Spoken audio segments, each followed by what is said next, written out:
पहाड़ की ऊंचाई पर स्थित धार्मिक स्थल अवध कुंड में पहुंचते हैं काफी श्रद्धालु।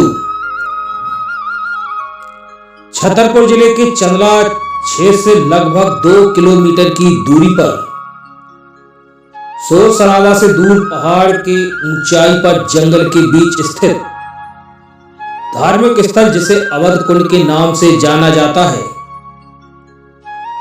इस पावन स्थान में पानी से भरे हुए 3 प्राकृतिक कुंड बने हुए हैं, जिनमें से एक कुंड का नाम अवध कुंड है। कहा जाता है कि इस कुंड का जल कभी सूखता नहीं है।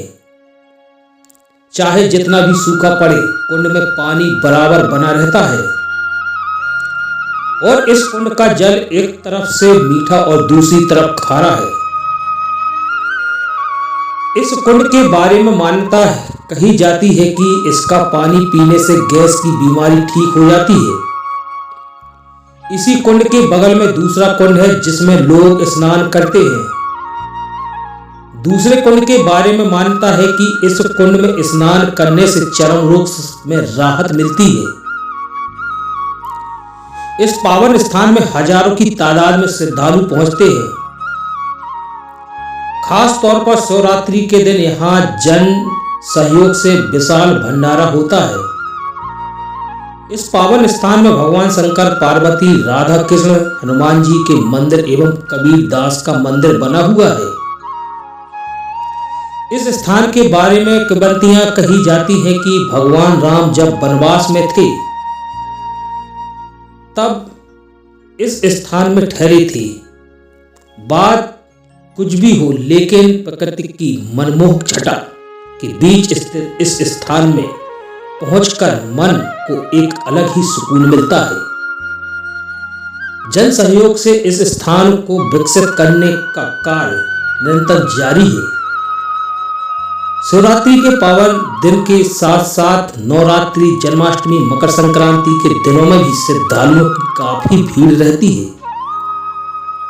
प्रशासन और जनप्रतिनिधि अगर इस धार्मिक स्थल की ओर कुछ ध्यान दें तो और अधिक पर्यटक इस ओर आकर्षित हो सकते हैं। MP7 न्यूज के लिए मुन्ना राजपूत।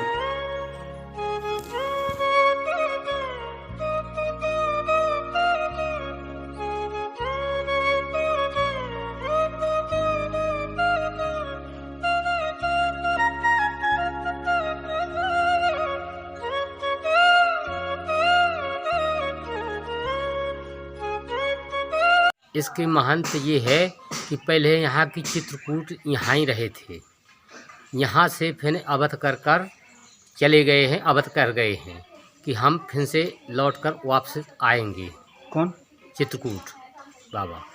तो वहाँ उन्हें अच्छा लगा है, सो वहाँ रुक गए हैं। अब जब लोग अवध कर गए हैं, जब लोग आमे या नहीं आ सकते हैं। यहाँ हर अमावस्या का मेला लगता है, बहुत बेहतरीन मेला लगता है, जो कि 4-6 हज़ार आदमी आता है। अमावस पूनू आता रहता है, पिकनिक मनती रहती है।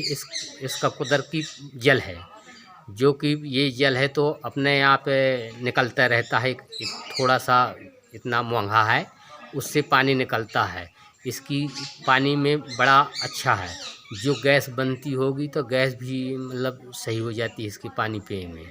तो क्या ये पानी कभी सूखता है? कभी नहीं सूखता है। न यही है कुंड, मैन कुंड यही है, अवध कुंड। यही को अवध कुंड बोलते हैं, यही का अवधियन बोलते हैं। ये पहाड़ी का महत्व ये है कि जब त्रेता में रामचंद्र जी वनवास को गए, तब यहाँ से निकले। एक अवधिया नाम की एक डॉकर उनके पीछे पीछे आई, वो यहाँ रुक गई और उनसे वादा कर गए कि हम लौट करके यहाँ से आएंगे। अब ये पता नहीं आए तो होंगे, लेकिन जब से अवधिया वो यहीं पर समाधि ले गई और ये कुंड बगल में जो बना है उन्हीं का बनवाया हुआ है। ये कबीर आश्रम, कबीर जी का मंदिर, कबीरदास जी का बना हुआ है यहाँ पे। ये कबीरदास जी का मंदिर बना था। नहीं, ये कब बना था? ये इसके बारे में क्या विचार है? क्यों बनाया गया है मंदिर यहाँ पे?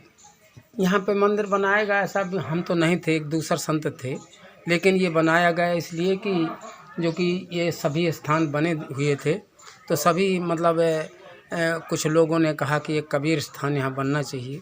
तो सभी कवत कुंड में जब ये भगवान राम का वनवास हुआ था तो भगवान राम और सीता अपनी पत्नी के साथ अपने भाई के साथ यहाँ से गमन करते हुए यहाँ पे एक रात रुके थे, इसलिए यहाँ का प्रमाण बहुत महत्व है यहाँ रुकने का। यहाँ पे जल छिड़कने पे यहाँ एक कुंड है, यहाँ इस कुंड में नहाने से आदमी के सभी पाप धुल जाते हैं। और ये जो एक कुंड है ये तो अभी बनवाया गया है, लेकिन यहाँ के आने पर दर्शन मात्र से ही सबकी मनोकामना पूर्ण होती है। क्या इसका